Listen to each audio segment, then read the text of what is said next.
Cześć! Szyjemy dzisiaj spodnie, ale ten film prawie nie powstał. I już tłumaczę dlaczego.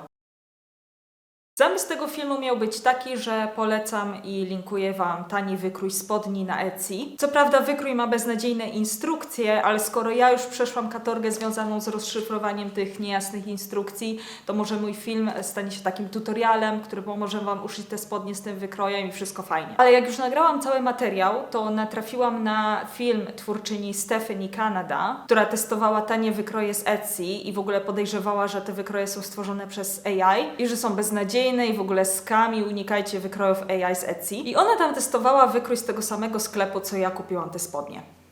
Czyli dałam się nabrać. Faktycznie widziałam, że modelka reklamująca ten wykrój jest na pewno stworzona przez AI, ale nie byłam świadoma problemu zalewania Etsy tanim shitem stworzonym przez AI, przynajmniej jeżeli chodzi o wykroje, no bo jak sztuczna inteligencja może w ogóle wyrysować wykrój krawiecki? No i potem wpadłam w króliczą norę na Reddicie, ile to ludzi miało problem z wykrojami od tego sprzedawcy, że zdjęcia to w ogóle kradnie z Shein i przerabia w sztucznej inteligencji, że ubranie nie wyszło i w ogóle stracili pieniądze. Czy mam pewność, że wykroje z tego akurat sklepu są stworzone przez sztuczną inteligencję? No nie mam, ale żadna niezależna twórczyni wykrojów z Etsy nie ma w swoim sklepie 630 produktów, które w ogóle zawsze są w promocji 70% i ta promocja nigdy się nie kończy. Więc powstał problem, co ja mam w ogóle zrobić z tym materiałem, co mam zrobić z tym filmem, bo ja nie chcę Wam polecać jakiegoś gówna. Nawet jeżeli te spodnie mi wyszły i pasują idealnie. Szkoda mi było wyrzucić tego wszystkiego do kosza, więc zmontowałam ten film, ale nie podlinkuję Wam tego wykroju. Może wpadnie Wam w ręce jakiś legitny wykrój spodni i mój film mimo wszystko Wam się przyda. Lub obejrzycie, bo relaksuje Was oglądanie filmów o szyciu. Dobra. Do filmu. Zrobiła nam się jesień, więc czeka nas teraz jakieś 6 miesięcy bez widoku słońca. Ja osobiście nie lubię tej pory roku, nie lubię jesieni, nie lubię zimy, bo ciągnie się to, nie widzę słońca, nie widzę nieba. I jak nie lubię pory roku, tak bardzo lubię jesienną modę. Wełna, kratka, ubrania na cebulkę. Ale to, co dzisiaj chcę uszyć, jest tak powiedzmy na pograniczu lata i jesieni. Chcę uszyć dzisiaj spodnie, bo akurat przechodzę dużą zmianę w mojej garderobie. Można by powiedzieć, że trochę za późno. Pozbyłam się praktycznie wszystkich węższych spodni, które posiadałam, wszystkich rurek, które pamiętają lata 2010 i jestem w trakcie rozbudowywania swojej garderoby o spodnie z szeroką nogawką, więc chcę sobie uszyć spodnie typowo na jesień. Przejdzie, żeby je nosić jeszcze latem, ale kolor, który wybrałam i który zaraz zobaczycie, jest dosyć już jesienny, bo to jest granat. Wykorzystam gotowy wykrój, nie swój, podlinkuję go Wam w opisie. Nie znalazłam darmowego wykroju, ale ten, który wybrałam, kosztował mnie na Etsy tylko 17 zł, bo był w promocji. W momencie, jak to nagrywam, też jest w promocji za 17 zł, więc wnioskuję, że on po prostu często jest w tej promocji. Wczoraj uszyłam sobie te spodnie na próbę, żeby sprawdzić, czy faktycznie na mnie pasują. I pasują. Jedyne co zrobiłam, to przedłużyłam sobie nogawki o 5 cm. Wykrój mam już zresztą wycięty, zrobiłam to wczoraj. Materiał mam granatowy. Jest to materiał, który też znalazłam w Lumpeksie. Nie mam pojęcia, co to jest za materiał, ale coś mi mówi, że to nie jest naturalny materiał, bo on się troszkę rozciąga. Wycięłam tak, że to rozciąganie będzie działać pionowo, nie poziomo, tylko pasek wycięłam, żeby rozciągał się poziomo, żeby mieć trochę zapasu, wiadomo. Jeżeli materiał troszkę mi się rozciąga i ustawię go wzdłuż nogawki, to mam nadzieję, będzie je czynić bardziej takimi lejącymi. Co więcej, zaczęłam sobie szyć do kompletu do tych spodni też kamizelkę. Kamizelkę zaczęłam szyć z wykroju, który zrobiłam i pokazywałam Wam w pierwszym filmie na tym kanale, taką w kratkę. Wtedy, jeżeli pamiętacie, no to było trochę za duża ta kamizelka na mnie, więc jedyne co zrobiłam, to zmniejszyłam ten wykrój, więc w końcu będę miała upragniony set. Zapraszam do stołu, zaczynamy. Spodnie, które będę szyć, są z wysokim stanem, paskiem ze szlufkami, 2 zakładkami z przodu i z bocznymi kieszeniami. Na początku należy przyszyć kieszenie. Więc przygotowuję przód spodni, główne części kieszeni i podszewkę kieszeni. Na przedniej części spodni, wzdłuż otworu kieszeni, przyklejam taśmę flizelinową, aby zapobiec rozciąganiu. Zanim przyszyję kieszeń, decyduję się zaprasować przód spodni w kant. Na przodzie nogawki będą miały 2 zakładki, więc kant zaprasowuję na pierwszej zakładce od rozporka. Zgubiłam się w instrukcji, jak złożyć zakładki, więc na początku zaprasowałam kant w złym miejscu, potem będę to tłumaczyć. Wracam do kieszeni. Układam podszewkę kieszeni prawą stroną do prawej strony nogawki i przeszywam wzdłuż jej otworu.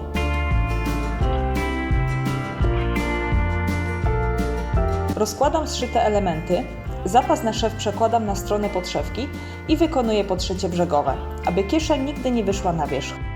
Zaprasowuję szef na płasko. Układam główny element kieszeni prawą stroną do prawej strony podszewki, przypinam i przeszywam z 1 cm zapasem na szef.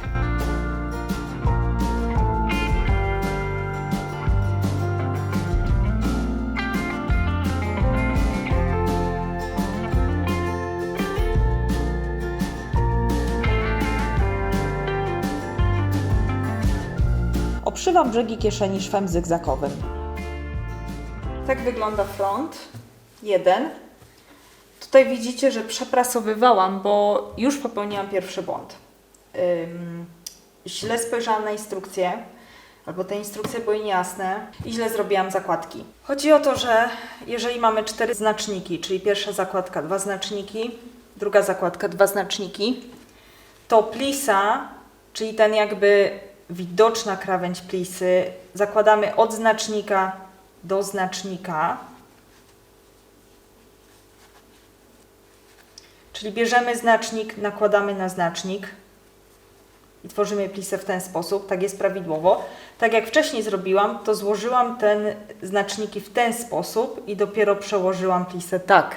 I to jest błąd. Więc jeżeli będziecie prasować kant, to po prostu ten kant róbcie na pierwszym znaczniku od rozporka. To mamy wyjaśnione, więc teraz robimy zakładki. Czyli znacznik na znacznik, pierwsza zakładka, w stronę kieszeni.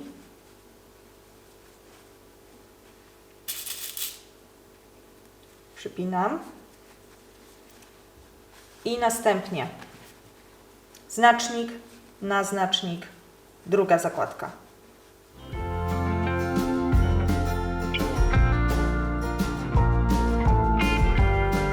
Przyszywam zakładki oraz przytwierdzam koniec kieszeni do nogawki.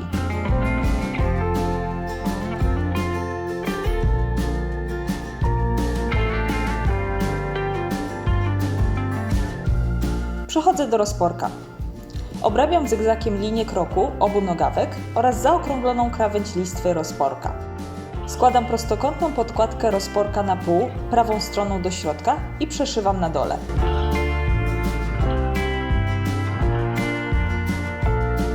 Wywracam na prawą stronę i obrzucam wolne krawędzie zygzakiem, chwytając obie warstwy razem.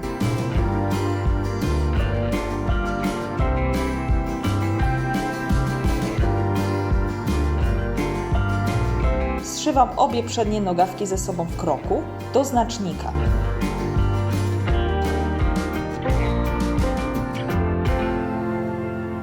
Przechodzę do najtrudniejszej rzeczy, czyli rozporka. Do lewej nogawki przyszywam zaokrągloną listwę rozporka prawymi stronami do siebie.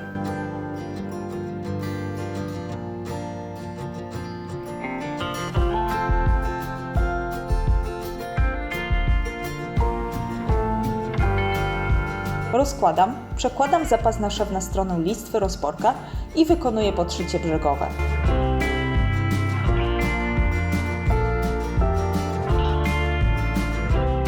Składam do wewnątrz i zaprasowuję.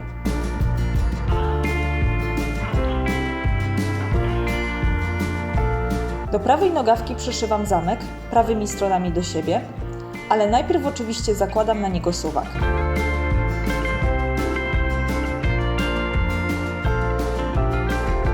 Przyszywam zamek po prawej stronie od jego zębów, używając stopki do wszywania zamków, aby móc prowadzić igłę jak najbliżej zębów.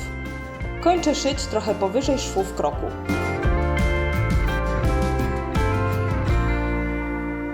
Przykrywam zamek prostokątną podkładką rozporka i przyszywam w tym samym miejscu.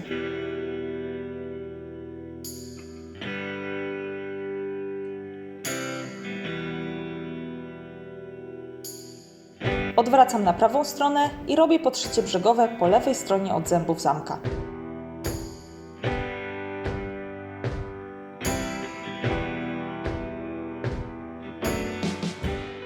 Teraz bardzo ważna rzecz, czyli musimy ładnie zaznaczyć i ładnie ułożyć rozporek. Nakładam rozporek na to. Troszkę zakładam dalej, żeby zakryć po trzecie brzegowe, które zrobiłam. Jest ok. Przytrzymuję sobie tutaj. I chodzi o to, żeby ten zamek przyszyć do tej klapy zaokrąglonej, ale jednocześnie nie przyszywać do tej drugiej klapy. Więc trzymając dalej, przypinam sobie tylko zamek do tej zaokrąglonej klapy.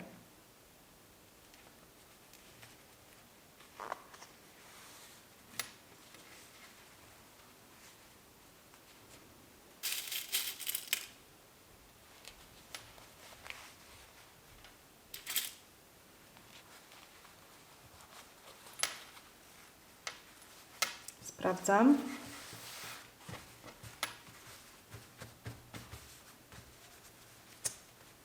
Tutaj mogłabym trochę dalej.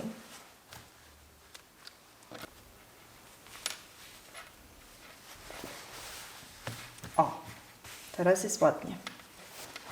No i teraz pozostaje, odchylamy tą klapę i przyszywamy zamek tylko do tej.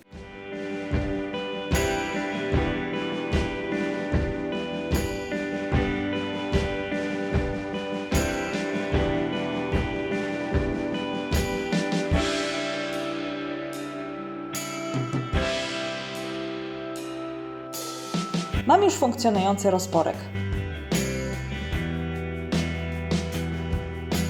Rysuję linię szwu, którym przyszyję zaokrągloną listwę pod rozporkiem do spodni. Będzie on widoczny, więc musi być estetyczny. Tutaj należy uważać, aby nie złapać prostokątnej podkładki rozporka, więc odginam ją na drugą stronę i przypinam, aby nie przeszkadzała.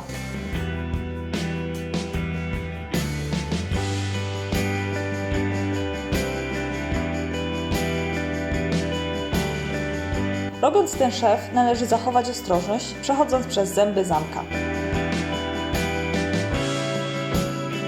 Na sam koniec łapię obie klapy pod rozporkiem i łączę je krótkim szwem na dole. I tym oto sposobem przebrnęliśmy przez rozporek. Przód jest skończony i na razie go odstawiłam na bok. Przechodzę na tył.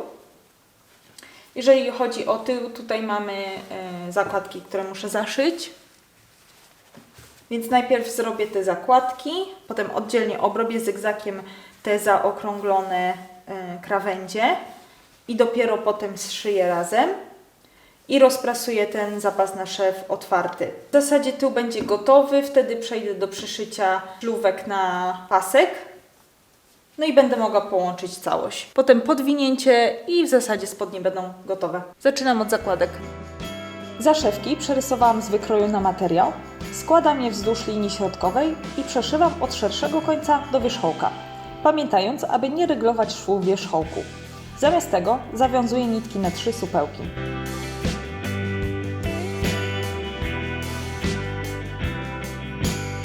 Zszywam tył spodni wzdłuż zaokrąglonych krawędzi, które wcześniej obrobiłam zygzakiem.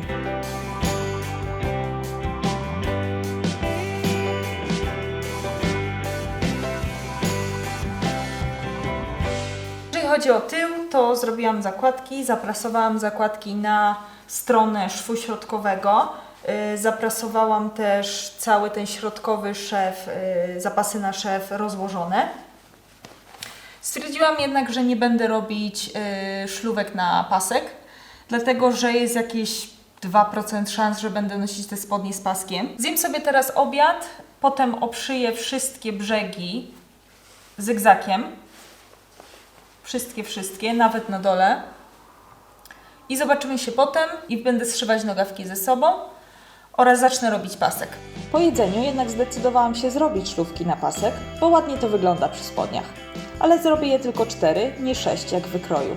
Na szlówki wycięłam pasek materiału o szerokości 4 cm, zaprasowałam jego brzegi dwukrotnie do środka na 1 cm i przeszywam z obu stron około 3 mm od krawędzi. Odcinam 4 równe odcinki ze sporym zapasem na długości. Przypinam 2 szlówki do przodu spodni, w połowie między jedną zakładką a drugą. Na tyle przyszywam 2 kolejne, zaraz przy zaszewkach. Przytwierdzam każdą do spodni w 2 miejscach. 5 mm od krawędzi, a następnie około 12 mm od krawędzi.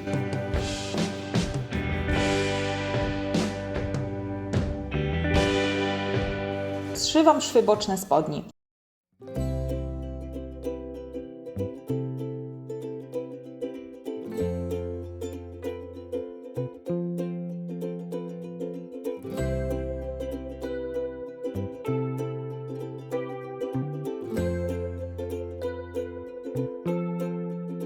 Rozprasowuję zapasy na szef rozłożone.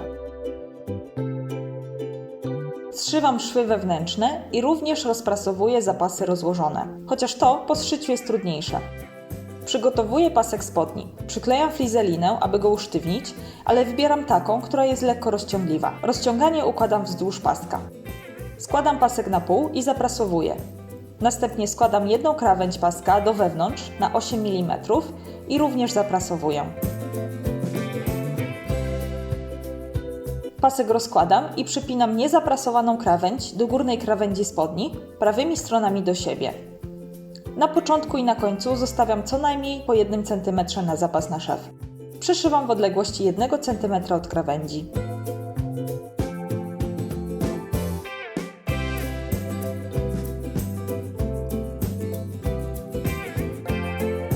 Składam pasek prawymi stronami do siebie i zszywam równo z krawędzią rozporka.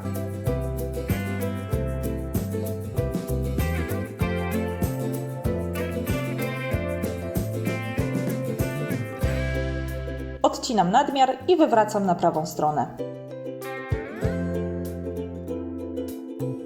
Zaprasowaną wewnętrzną stronę paska przypinam tak, aby móc ją złapać, szyjąc w szczelinie od prawej strony.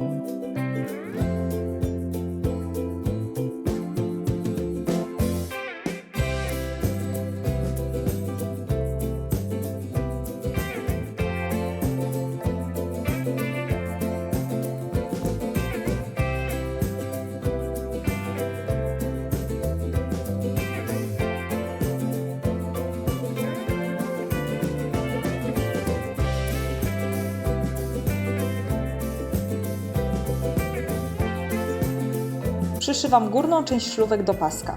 Odcinam nadmiar i zaginam pod spód. Przyszywam z góry kilka razy.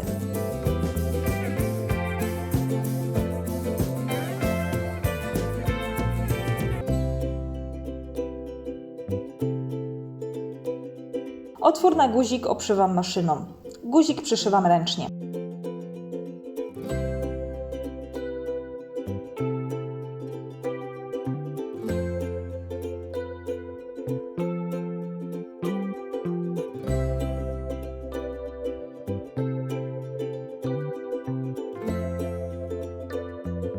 Zaprasowuję dół spodni do pożądanej długości i przyszywam ręcznie, niewidocznym od prawej strony szwem.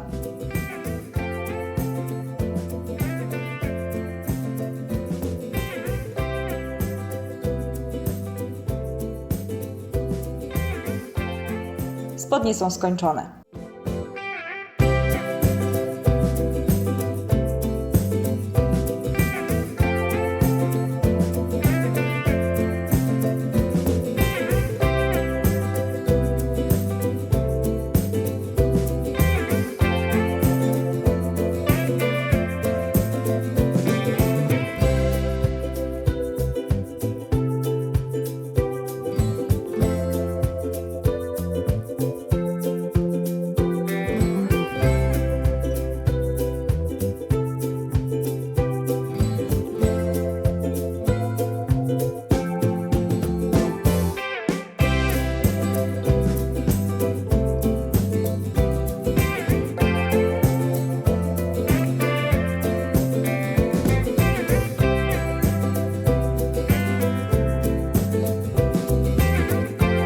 Mam te spodnie i je uwielbiam. Instrukcje szycia fatalne, ale nam nie pasują. Rozmiar S jest rozmiarem S. Były za krótkie, ale ja często coś wydłużam albo skracam, więc w ogóle tego nie odebrałam jako red flag. Nie wiem natomiast, jak pasowałoby na inne rozmiary. Nawet uszyłam drugą parę. takie cieplejsze na zimę, wełniane. Muszę je jeszcze skończyć. Dzięki za oglądanie. Wiem, że film był trochę chaotyczny, ale staram się być z Wami szczera. Dajcie lajka, jeżeli to doceniacie. I proszę o subskrypcję, bo okazuje się, że przygniatająca większość osób, które mnie ogląda, nie subskrybuje kanału. I do zobaczenia w kolejnym filmie. Pa!